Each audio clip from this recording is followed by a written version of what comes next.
प्रिय विद्यार्थियों, online video lecture में आपका स्वागत है। आज के वीडियो लेक्चर में हम चैप्टर नंबर 7 स्टार्ट कर रहे हैं। चैप्टर नंबर 7 आपका है operators, expressions and control structure in C++। क्योंकि चैप्टर नंबर 6 से हमने C++ object oriented programming with C++ वाली यूनिट शुरू कर दी है चैप्टर नंबर 6 से, है ना। तो अब ये चैप्टर नंबर 6 से लेकर 12 तक पूरा C++ का सेक्शन है। तो C++ में कौन कौन से नए ऑपरेटर्स हमें एक्स्ट्रा और मिल गए हैं, और एक्सप्रेशंस के बारे में, और C++ में कंट्रोल स्ट्रक्चर्स क्या हैं। वैसे मैं आपको बता दूं, C लैंग्वेज के सारे ऑपरेटर्स C++ में उपलब्ध होते हैं। उसके अलावा कुछ C++ के ऑपरेटर्स भी होते हैं। इसके अलावा एक्सप्रेशंस वही वेरिएबल्स, कांस्टेंट्स और ऑपरेटर्स मिलकर जो एक स्टेटमेंट बनाते हैं उसको ही एक्सप्रेशन कहा जाता है। जैसे A+B एक एक्सप्रेशन है, A>B एक एक्सप्रेशन है, A+B+C डिवाइड बाई 2, इस प्रकार से अगर कुछ लिखा हुआ है तो वो भी एक एक्सप्रेशन कहा जाएगा। कंट्रोल स्ट्रक्चर मतलब if statement, switch case statement, loop के 3 statement, for loop, while loop, इन सबको कंट्रोल स्ट्रक्चर्स कहते हैं। तो इन सब का अध्ययन हम इस चैप्टर नंबर 7 में करेंगे। विद्यार्थियों, इस चैप्टर नंबर 7 में हम C++ में ऑपरेटर्स के अंतर्गत पहले इन दो ऑपरेटर्स के बारे में पढ़ेंगे, जिनके बारे में हमने चैप्टर नंबर 6 में भी हालांकि पढ़ा है। ये डबल बार लेस देन का साइन है ना। तो इसको हम इंसर्शन ऑपरेटर बोलते हैं। इसका नाम पुट टू ऑपरेटर भी है, और ये सी आउट के साथ यूज होता है। दूसरा ये ऑपरेटर है जो डबल ग्रेटर देन जैसे लगाने से बनता है।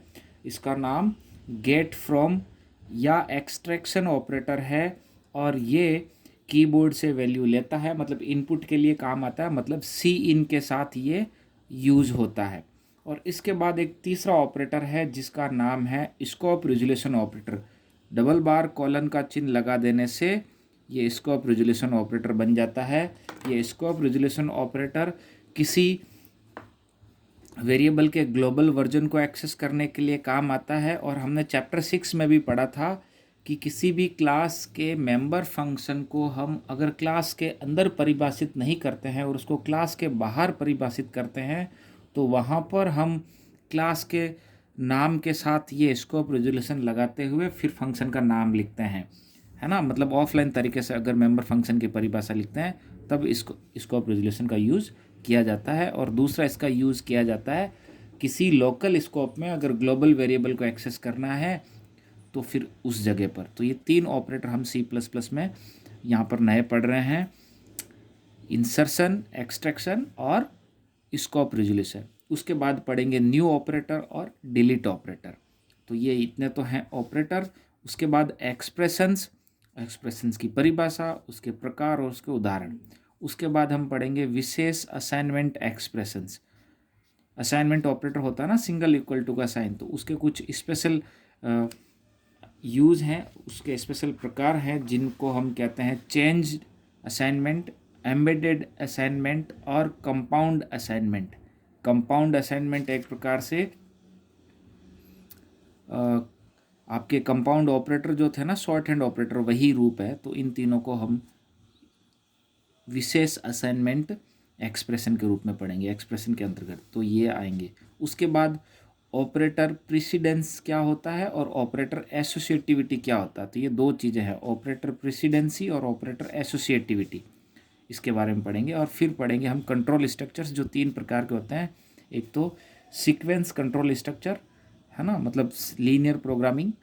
दूसरा प्रोग्रामिंग का प्रकार है वो है लॉजिकल प्रोग्रामिंग, मतलब सिलेक्शन या चयन जिसको हम बोलते हैं, जिसमें इफ़ और स्विच स्टेटमेंट आते हैं। और तीसरा है लूपिंग कंट्रोल स्ट्रक्चर, जिसमें 3 प्रकार के लूप आते हैं। तो इस प्रकार से हमारा ये चैप्टर नंबर 7 है। C++ में ऑपरेटर, सी के सभी ऑपरेटर C++ में वैध हैं, अवेलेबल हैं, यूज़ कर सकते हैं। इसके अलावा C++ में कुछ नए ऑपरेटर जोड़े गए हैं। पहला है इंसर्शन, डबल लेस देन जैसे इसका साइन होता है, और इसके दाईं तरफ वेरिएबल के कंटेंट को लिखते हैं, है ना। ये आउटपुट स्क्रीन पर उस वेरिएबल की वैल्यू को या उस कांस्टेंट को प्रिंट करता है। और इसका यूज़ हम कहाँ करते हैं, सी आउट के साथ इसका यूज़ करते हैं। जैसे कि एक इंटीजर वेरिएबल है, मान लो m, जिसमें वैल्यू 10 है। तो अब अगर मैं सी आउट लिखता हूँ तो इसके साथ ये इसको प्रिंट करने के लिए क्या लगाया जाएगा, इंसर्शन ऑपरेटर या पुट टू ऑपरेटर लगाया जाएगा, और इसके साथ मैं m लिख दूंगा तो ये m की वैल्यू 10 यहाँ पर प्रिंट हो जाएगी। अगर मैं इसको ऐसे लिखता हूँ सी आउट और इसके साथ इंसर्शन लगाकर पहले डबल कोड में स्ट्रिंग लिखता हूँ m इज़ बराबर, तो ये डबल कोड बंद हो गया यहाँ से यहाँ तक, है ना। तो ये स्ट्रिंग एज इट इज़ ये प्रिंट हो जाएगी। और उसके बाद अब मुझे m की वैल्यू प्रिंट करनी है तो मैं दोबारा ये लगाऊंगा और इसके साथ यहाँ पर लिख दूंगा m सेमीकोलन। तो इसका आउटपुट क्या आएगा, इसका आउटपुट पहले ये स्ट्रिंग, मतलब आपने जो डबल कोड्स में लिखा m इज़ बराबर और उसके आगे m की वैल्यू जो 10 है वो। तो इस प्रकार से ये इंसर्शन ऑपरेटर के साथ ही, इंसर्शन ऑपरेटर सी आउट के साथ कुछ भी वैल्यू को प्रिंट करने के लिए काम में आता है। यह है पहला इंसर्शन। दूसरा यहाँ पर है एक्सट्रैक्शन ऑपरेटर। ये कीबोर्ड से वैल्यू लेने के लिए, कीबोर्ड से वैल्यू इनपुट लेने के लिए काम आता है और किसी वेरिएबल में वैल्यू को ही इनपुट लिया जाता है। इसका प्रयोग सी इन के साथ किया जाता है। तो अगर कोई वेरिएबल डिक्लेयर्ड है, फॉर एग्जांपल जैसे मान लो हमारा एक वेरिएबल है p, है ना, एंड q, दो वेरिएबल डिक्लेयर्ड हैं, तो इसका यूज़ कैसे होगा, इसका यूज़ जैसे मान लो सबसे पहले आपने मैसेज डिस्प्ले किया सी आउट के साथ, एंटर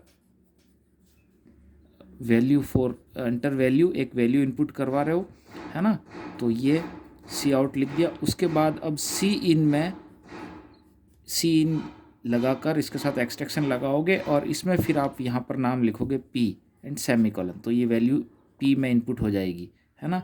आप दो वैल्यूज एक साथ इनपुट लेना चाहते हो तो एग्जांपल लिख सकते हो, जैसे अगर वेरिएबल डिक्लेयर हैं तो सी इन x सी इन y, ये से। तो जितने वेरिएबल्स के नाम लिखे होंगे उतनी बार आप देख सकते हैं मैंने एक्सट्रैक्शन का यूज़ किया, ठीक है। एंड यहाँ पर कोई %d, %f, %c या %s, ये जो फॉर्मेट स्ट्रिंग सी लैंग्वेज में स्कैनफ के साथ जो यूज होते हैं उनका यूज यहाँ पर बिल्कुल भी नहीं होता है। अब इसके बाद तीसरा ऑपरेटर है, वो है स्कोप रिजोल्यूशन ऑपरेटर। नाम है इसका scope resolution, scope resolution operator, ठीक है। तो इसका यूज़ दो प्रकार से होता है। एक तो अगर आपने कोई क्लास बनाई, फॉर एग्जांपल एक क्लास बना रहे हो, तो जब आप कोई क्लास बनाते हो, जैसे मान लो क्लास का नाम XYZ है, ये हमारी क्लास है जो बनना शुरू हो रही है और ये यहाँ पर बंद हो रही है। अगर इस क्लास में एक मेंबर, कुछ मेंबर वेरिएबल भी हैं, है ना, और कुछ मेंबर फंक्शंस भी हैं, तो इस क्लास में मैंने एक मान लो ABC नाम का कोई एक फंक्शन बनाया, है ना, जिसकी रिटर्न टाइप वॉइड है, और मैंने यहाँ सीधा सेमीकोलन लगा दिया। मतलब क्लास के अंदर फंक्शन का बॉडी नहीं है, मतलब ओनली प्रोटोटाइप है, फंक्शन की प्रोटोटाइप है। तो किसी भी क्लास के मेंबर फंक्शन की सिर्फ एक लाइन की प्रोटोटाइप क्लास के अंदर लिख दी जाती है और उस फंक्शन की बॉडी क्लास के अंदर नहीं होकर क्लास के बाहर होती है, मतलब वो मेंबर फंक्शन क्लास के बाहर डिफाइन किया हुआ होता है। तो फिर बाहर हमें ये लिखना पड़ता है वापस क्लास के बाद रिटर्न टाइप एंड क्लास का नाम XYZ और फिर ये स्कोप रिजोल्यूशन और फिर वही मेंबर फंक्शन का नाम, और उसके साथ अब आपको इसकी फंक्शन की बॉडी लिखनी होगी। तो ये एक तरीका है क्लास के मेंबर फंक्शन को क्लास के बाहर, क्लास के बाद परिभाषित करने का, लेकिन उनकी एक लाइन की प्रोटोटाइप क्लास के अंदर होती है। तो उस केस में हम क्या लगाते हैं, स्कोप रिजोल्यूशन। ये क्लास स्कोप को यहाँ पर दर्शा रहा है। और दूसरा इसका एक स्कोप रिजोल्यूशन ऑपरेटर का यूज़ होता है, इसका एग्जांपल आपकी बुक में भी है। क्या होता है कि जब भी कोई प्रोग्राम है उसमें मेन फंक्शन तो होता है, लेकिन आपने मेन फंक्शन से पहले भी मान लो कोई आपने एक वेरिएबल ले रखा है जैसे कि x, जिसमें वैल्यू पड़ी है 100, ठीक है, और उसके बाद में आपका ये मेन फंक्शन है। मतलब आपने जो ऊपर ये x वेरिएबल लिया है ये किसी फंक्शन के अंदर नहीं है, ये सबसे पहले डिक्लेयर्ड है, किसी ब्लॉक के अंदर नहीं आया हुआ है, इसलिए ये क्या है, ये ग्लोबल वेरिएबल है। अच्छा, ये हमारा मेन फंक्शन है। इस मेन फंक्शन के अंदर भी हमारा एक वेरिएबल है, उसका नाम भी x है और उसमें मान लो हमारे पड़ा है 20, ठीक है। तो क्या होगा कि अगर मैं यहाँ पर इसको प्रिंट कर देता हूँ सी आउट x, अगर मैं यहाँ पर सी आउट x लिख दूंगा तो ये सीधा 20 को प्रिंट करेगा। अब ये एक लोकल स्कोप है, ये एक बॉडी है, ये मैन फंक्शन की एक बॉडी है, तो किसी लोकल फंक्शन की बॉडी में किसी ग्लोबल वेरिएबल को अगर एक्सेस करना है और उस बॉडी में उसी ग्लोबल वेरिएबल के सेम नाम का कोई लोकल वेरिएबल भी है, ये यहाँ पर लोकल वेरिएबल है इस मैन फंक्शन का, इस लोकल बॉडी का लोकल वेरिएबल, तो फिर यहाँ पर वो ग्लोबल हिडन हो जाता है। तो अगर आपको ग्लोबल एक्सेस करना है तो यहाँ पर सी आउट के साथ स्कोप रिजोल्यूशन और ऐसे ही मैं एक्स लिख दूंगा, तो यहाँ पर अब ये एक्स की वैल्यू ग्लोबल स्कोप से लेगा, मतलब 100 देगा। ठीक है, तो इस प्रकार से ये स्कोप रिजोल्यूशन ऑपरेटर लगाकर हम ग्लोबल स्कोप को एक्सेस कर सकते हैं। अब इसके बाद दो नए ऑपरेटर C++ में जो उपलब्ध हैं उनका नाम है new operator and delete operator. ये दोनों ऑपरेटर डायनेमिक मेमोरी एलोकेशन, मतलब रन टाइम मेमोरी एलोकेशन और डी एलोकेशन के लिए काम में आने वाले दो ऑपरेटर हैं। सी लैंग्वेज में भी run time memory allocation, dynamic memory allocation का टॉपिक था, आपके चैप्टर नंबर 2 में था, उसको बाद में सिलेबस से रिमूव कर दिया गया, लेकिन मैंने प्रीवियस वीडियो में उसको एक्सप्लेन कर रखा है। तो वहाँ पर एक हेडर फाइल है alloc.h, उस हेडर फाइल में मैंने 4 फंक्शन को समझाया था। मेलॉक फंक्शन, कैलॉक फंक्शन, री एलॉक फंक्शन और फ्री फंक्शन। एक तो है malloc function, memory allocation malloc, एक था कैलॉक, एक था री एलॉक, है ना, और एक था फ्री। तो ये 4 मेंबर फंक्शन alloc.h ये डायनेमिक मेमोरी एलोकेशन या रन टाइम मेमोरी एलोकेशन के लिए काम आने वाले फंक्शंस थे सी लैंग्वेज में। अब यहाँ पर C++ में भी जो रन टाइम मेमोरी एलोकेशन होता है, मतलब डायनेमिक मेमोरी जिसको हम एलोकेशन कहते हैं, है ना, तो उसके लिए ये दो ऑपरेटर अवेलेबल हैं। डायनेमिक मेमोरी एलोकेशन के लिए ये दो ऑपरेटर्स हैं। न्यू मेमोरी एलोकेट करता है, डिलीट उस एलोकेटेड मेमोरी को डी एलोकेट करता है, अर्थात डिलीट कर देता है, रिलीज़ कर देता है, फ्री कर देता है। तो वैसे मेमोरी एलोकेशन है क्या, आप लोगों ने पहले से अच्छे से पढ़ रखा है कि मेमोरी एलोकेशन कब होता है, जब हम वेरिएबल्स को डिक्लेयर करते हैं तो कंपाइलर कंपाइल टाइम में उनको मेमोरी एलोकेट करता है उनकी डाटा टाइप के अकॉर्डिंग। अगर इंटीजर वेरिएबल है तो उसको 2 बाइट की मेमोरी एलोकेट होती है, एक फ्लोट है तो 4 बाइट की, डबल है तो 8 बाइट की, है ना, एरे है तो एरे किस डाटा टाइप का है उसके अकॉर्डिंग कितने नंबर ऑफ एलिमेंट है तो उस साइज़ का कंटिन्यूस मेमोरी एलोकेशन एरे को भी हो जाता है। तो जो वेरिएबल्स को जो मेमोरी एलोकेट होती है वो मेमोरी एलोकेशन एक प्रकार का स्टैटिक मेमोरी एलोकेशन है, और स्टैटिक मेमोरी एलोकेशन एक प्रकार का फिक्स्ड और प्री डिफाइन मेमोरी एलोकेशन में आता है। कई क्या होता है कि जब अपन फिक्स्ड मेमोरी एलोकेशन मतलब स्टैटिक मेमोरी एलोकेशन का काम करते हैं, मान लो कोई एरे भी ले लिया, तो उसमें 2 प्रॉब्लम्स आती है। एक तो वो एरे या तो हमें शॉर्ट पड़ जाएगा, मतलब जितने एलिमेंट्स के लिए हमें डिक्लेयर किया और अब हमें ज़्यादा एलिमेंट्स डालने हैं, या जितने एलिमेंट्स के लिए डिक्लेयर किया और अब हमारे पास उतने एलिमेंट्स भी नहीं है, तो या तो मेमोरी वेस्टेज हो जाती है या मेमोरी लेस हो जाती है, शॉर्ट पड़ जाती है ना। तो ऐसा कुछ भी किया जा सकता है, मतलब डायनेमिक मेमोरी लोकेशन भी करवाया जा सकता है according to requirement at the time of requirement, है ना। तो उसको कहा जाता है डायनेमिक मेमोरी लोकेशन, जो पॉइंटर में होता है। मतलब हम लोग एक पॉइंटर लेंगे, जैसे मान लो मैंने एक पॉइंटर ले लिया, इंटीजर पॉइंटर p।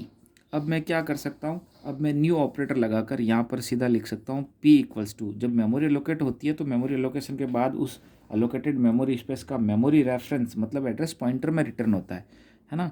तो यहाँ पर हम ऐसे लिख सकते हैं p और कौन सा ऑपरेटर यूज़ करेंगे मेमोरी एलोकेशन के लिए, न्यू। तो p न्यू, और न्यू के आगे आप इसकी साइज़ लिख सकते हैं। तो यहाँ पर जैसे मान लो मैंने इंट लिख दिया, तो p में अब क्या होगा, इंट मतलब ये 2 बाइट के लिए है, तो p में अब क्या होगा, p में 2 बाइट का मेमोरी स्पेस अलोकेट होकर उसका एड्रेस p में आ गया है ना। एक 2 बाइट का मेमोरी स्पेस है और एक p पॉइंटर है। तो अब p पॉइंटर में क्या पड़ा, इसका एड्रेस जो भी है मेमोरी रेफरेंस वो इसमें पड़ा है, मतलब ये इसको रिप्रेजेंट कर रहा है, p में 1000 आके स्टोर हो गया, है ना। और जब इसको वापस डिलीट करना हो तो सीधा यहाँ पर लिखना पड़ता है डिलीट p, तो इस p पॉइंटर से मेमोरी डी एलोकेट हो जाएगी, है ना। न्यू ऑपरेटर ये पर्याप्त मात्रा में मेमोरी प्रदान करता है, अलोकेट करता है। ऑब्जेक्ट को भी कर सकता है, ऑब्जेक्ट पॉइंटर है तो, और नॉर्मल पॉइंटर वेरिएबल को भी कर सकता है। जैसे देखिए यहाँ पर पी पॉइंटर डिक्लेरेशन के साथ ही इसमें मेमोरी एलोकेट करवा दी, है ना। ये इंटीजर के लिए है। डिलीट ऑपरेटर, ये ऑपरेटर मेमोरी को पुनः आवंटित करता है, मतलब डी एलोकेट करता है ना। मेमोरी को रिलीज़ कर देता है। जब डाटा ऑब्जेक्ट की आगे आवश्यकता नहीं है तो हमें इस मेमोरी को रिलीज़ करवा देना चाहिए ताकि दूसरे प्रोग्राम में वो मेमोरी काम में आ सके। तो new and delete operators dynamic memory allocation में काम आने वाले दो ऑपरेटर्स हैं। न्यू मेमोरी को एलोकेट करता है, डिलीट एलोकेटेड मेमोरी को डी एलोकेट करता है, और इसके लिए पॉइंटर की रिक्वायरमेंट होती है। नेक्स्ट, एक्सप्रेशंस और उसके प्रकार। एक एक्सप्रेशन जो होती है वो ऑपरेटर, कांस्टेंट, वेरिएबल्स का कॉम्बिनेशन होता है जो भाषा के नियम के अनुसार व्यवस्थित होता है। मतलब हम ये जो कुछ भी लिख रहे हैं ना वो एक्सप्रेशन होता है। जैसे मान लो आपने a+b लिख दिया तो एक एक्सप्रेशन है। आपने 3.4 इंटू आर लिख दिया तो ये एक लिखा गया स्टेटमेंट एक्सप्रेशन है। आपने लिख दिया n का रिमाइंडर 2 से अगर इक्वल टू 0 है तो ये भी एक लिखा गया एक्सप्रेशन है। तो जब किसी स्टेटमेंट में कुछ वेरिएबल, कुछ कांस्टेंट, कुछ पॉइंटर्स इनका यूज होता हो तो इन सबको एक्सप्रेशन कहा जाता है। ठीक है। अब ये कई प्रकार की होती है, ऐसा नहीं है कि 7 प्रकार होता है या 5 प्रकार होते हैं। निम्न प्रकार की कई प्रकार की होती है। कांस्टेंट एक्सप्रेशन, जिसमें सारे कांस्टेंट्स का प्रयोग किया गया हो। इंटीग्रल एक्सप्रेशन, जिसका रिजल्ट आउटपुट हमें वापस एक इंटीग्रल मिलता है। फ्लोट, जिसमें फ्लोटिंग के रूप में वापस हमें रिजल्ट मिलता है। पॉइंटर एक्सप्रेशन, जिसमें पॉइंटर्स का यूज हो रहा हो। रिलेशनल एक्सप्रेशन, जिसमें greater than, less than, greater than equals to, less than equals to, not equal to और इक्वल टू, मतलब 6 जो रिलेशनल ऑपरेटर्स है उनका प्रयोग किया जा रहा है। लॉजिकल एक्सप्रेशन, जिसमें एंड और नॉट, ये जो 3 लॉजिकल ऑपरेटर्स होते हैं ना, इनका यूज़ किया जा रहा है तो वो लॉजिकल। बिटवाइज ऑपरेटर जिनमें यूज होते हैं उनको बिटवाइज एक्सप्रेशन कहा जाता है। तो ये निम्न प्रकार की एक्सप्रेशन की परिभाषाएं और उनके उदाहरण आपकी बुक में दिए हुए हैं, इनको पढ़ते हैं। पहला है कांस्टेंट एक्सप्रेशन। इसमें केवल कांस्टेंट वैल्यूज़ होती है। जैसे आप देख सकते हैं उदाहरण में 20 है कांस्टेंट है, 10 है कांस्टेंट है, 5.2 कुछ भी लिखा हो क्या रहा है यहाँ पर, प्लस माइनस जोड़ बाकी एवरेज स्क्वायर, उससे कोई लेना देना नहीं है। मतलब ये है क्या, एक कांस्टेंट एक्सप्रेशन है। इंटीग्रल एक्सप्रेशन, जो एक्सप्रेशन स्वतः या बाह्य टाइप कन्वर्जन के बाद इंटीजर परिणाम देते हैं। मतलब किसी एक्सप्रेशन का बाद रिजल्ट जब लास्ट में एक इंटीजर वैल्यू निकलेगा, वो तभी निकलेगा जब अंदर सारे इंटीजर्स हैं, है ना। तो उसको इंटीग्रल एक्सप्रेशन कहा जाता है। ठीक है। तो आप देख सकते हैं x y इंटू 10, तो ये x और y दोनों इंटीजर ही हैं। अगर इंटीजर नहीं है तो उनको टाइप कन्वर्ट किया हुआ होगा यहाँ, है ना। जैसे a एंड a के साथ x को ऐड किया तो what is a is a character, इसकी आस की वैल्यू इसमें ऐड हो जाएगी। इंटीजर और कैरेक्टर जब भी आपस में साथ में होते हैं तो उसकी आस की वैल्यू यूज़ होती है वहाँ पर, है ना। ये 5 लिखा हुआ और एक फ्लोट लिखा हुआ, लेकिन उसका टाइप कास्ट कर दिया गया है तो ये 7 बनेगा यहाँ पर। 5 7 12 एक एज ए इंटीजर आंसर आएगा। ये सारे इंटीग्रल एक्सप्रेशन है। फ्लोट एक्सप्रेशन, तो जो एक्सप्रेशन सभी तरह के टाइप कन्वर्जन के बाद रिजल्ट के रूप में फ्लोटिंग परिणाम देते हैं, पॉइंट वाला रिजल्ट देते हैं, पॉइंट वाली वैल्यू रिजल्ट में देते हैं, उनको फ्लोट एक्सप्रेशन कहा जाता है। a+b/5, है ना। यहाँ a और b फ्लोट टाइप का ही है ना। या 7 प्लस अब ये साथ में इंटीजर ऐड किया हुआ है तो 7 एक इंटीजर है, 10 एक इंटीजर है तो इंटीजर आ जाता, लेकिन इस 10 को क्या बना दिया, फ्लोट बना दिया। तो ये 7 + 10.00 बन गया, है ना। ये यहाँ से फ्लोटिंग वैल्यू बन गई, और एक फ्लोटिंग के साथ जब इंटीजर यूज होता है तो रिजल्ट उसका फ्लोटिंग में आता है। तो फाइनली ये एक कैसा एक्सप्रेशन बन गया, फ्लोट एक्सप्रेशन बन गया। पॉइंटर एक्सप्रेशन, जिसमें पॉइंटर का यूज होता है, जिसमें एड्रेस का यूज होता है। पॉइंटर एक्सप्रेशन परिणाम स्वरूप एड्रेस वैल्यू होता है। जैसे देखिए पीटीआर एक पॉइंटर है जिसमें एक्स का एड्रेस डाला गया है और उसके साथ +1 जैसे किया हुआ है ना। तो जहाँ पर पॉइंटर और एड्रेसेज होते हैं वो पॉइंटर एक्सप्रेशन होता है। रिलेशनल एक्सप्रेशन, जो बुलियन टाइप का परिणाम देते हैं, मतलब ट्रू या फॉल्स। बुलियन टाइप का परिणाम का मतलब ट्रू या फॉल्स देते हैं, है ना। मतलब जिसमें ग्रेटर देन, लेस देन, जैसे मैं लिख देता हूँ a b से बड़ा है तो हो भी सकता, नहीं भी हो सकता। a b से छोटा है या बड़ा या इक्वल है ना, या नॉट इक्वल है। तो ऐसी बहुत सारी चीज़ें जो रिलेशनल ऑपरेटर्स यूज़ की भी होती है वो रिलेशनल एक्सप्रेशन होता है ना। जैसे ये 2 एग्जांपल आपके सामने है। रिलेशनल एक्सप्रेशन को बुलियन एक्सप्रेशन भी कहा जाता है। ये ट्रू और फॉल्स को बुलियन वैल्यूज़ बोलते हैं। उसके बाद आता है लॉजिकल एक्सप्रेशन। लॉजिकल एक्सप्रेशन जो एक्सप्रेशन दो या दो से अधिक रिलेशनल एक्सप्रेशन को जोड़ता है, मतलब ये दो कंडीशंस है, दो रिलेशनल है, इनके बीच में एंड लगा दिया या और लगा देते हैं या किसी एक के आगे भी नॉट लगा दो, है ना, तो वो फिर फाइनली उसका रिजल्ट भी ट्रू या फॉल्स ही निकलेगा। तो दो या दो से अधिक रिलेशनल एक्सप्रेशन को जोड़ना और फिर बुलियन टाइप का रिजल्ट आना, उसको कहा जाता है लॉजिकल एक्सप्रेशन। या इसकी एक और परिभाषा हो सकती है जिसमें लॉजिकल ऑपरेटर्स का प्रयोग किया हुआ हो, एंड और नॉट का, तो वो लॉजिकल एक्सप्रेशन होता है, जिसका आंसर भी ट्रू फॉल्स ही निकलेगा। बिटवाइज ऑपरेटर, इस तरह के एक्सप्रेशन को बिट स्तर के डाटा मैनिपुलेशन के लिए प्रयोग किया जाता है। इनका उपयोग बिट्स की टेस्टिंग और शिफ्टिंग के लिए किया जाता है। बिट लेवल पे जाके डाटा मैनिपुलेशन जिन ऑपरेटर से होता है, वो ऑपरेटर जिन एक्सप्रेशन में प्रयोग किए हुए हैं उनको बिटवाइज एक्सप्रेशन कहा जाता है ना। और बिट की टेस्टिंग या शिफ्टिंग की जा सकती है। और यहाँ पर दो ऑपरेटर हैं, ये लेस देन है, डबल लगा दिया, तो ये है left shift operator, left shift operator, है ना, जो आप इंसर्शन के रूप में C++ में यूज़ में लेते हैं। और ये है दो बार ग्रेटर देन लग गया, इसका नाम है राइट शिफ्ट ऑपरेटर। ये बिट शिफ्टिंग का काम भी करते हैं, राइट शिफ्ट ऑपरेटर, है ना। तो ये दो यहाँ पर बता रखे हैं, 11th क्लास में भी थे आपके। जैसे ये ए की वैल्यू को 3 बिट शिफ्ट करेगा, लेफ़्ट शिफ्ट कर देगा, और ये राइट शिफ्ट कर देगा, है ना। तो इससे वैल्यू में चेंज हो जाता है, एक बिट भी लेफ़्ट या राइट करने से वैल्यू डबल और हाफ हो जाती है। तो ये ऑपरेटर्स जहाँ पर यूज़ किए हुए हैं उनको बिटवाइज एक्सप्रेशन कहा जाता है। अब उसके बाद आता है विशेष असाइनमेंट एक्सप्रेशंस। विशेष असाइनमेंट एक्सप्रेशन पहला है चेंज्ड असाइनमेंट, है ना। तो जब इस प्रकार से वैल्यूज़ दी हुई हो A=B=10, तो मतलब ये 10 जो है ए में भी जाएगा बी में भी जाएगा, लेकिन पहले बी में जाएगा और उसके बाद ए में जाएगा, फाइनली दोनों 10 हो जाएंगे। तो इस प्रकार का जो असाइनमेंट होता है उसको चेन के रूप में, है ना। दूसरा है एम्बेडेड असाइनमेंट। एम्बेडेड असाइनमेंट जो है आप एग्जांपल में देख सकते हैं, इस प्रकार का होता है कि A=2 और उसके बाद फिर B=20, फिर 5 लिखा हुआ ब्रैकेट में, ये एक और एक्सप्रेशन डाल रखा है ना। तो ये B=20 जो बीच में लिखा है, ये असाइनमेंट एक्सप्रेशन है जिसे एम्बेडेड असाइनमेंट कहा जाता है। यहाँ पर B को 20 जाएगी और फिर यहाँ ब्रैकेट की जगह भी B, यहाँ पर वैल्यू 20 बनेगी और 20 में 5 ऐड होकर 25 A में जाएगा, है ना। तो इस प्रकार का जो असाइनमेंट होता है उसको एम्बेडेड कहा जाता है। और कंपाउंड असाइनमेंट, एक्चुअली ये कंपाउंड ऑपरेटर्स का यूज़ होता है, ये लिखा हुआ भी है।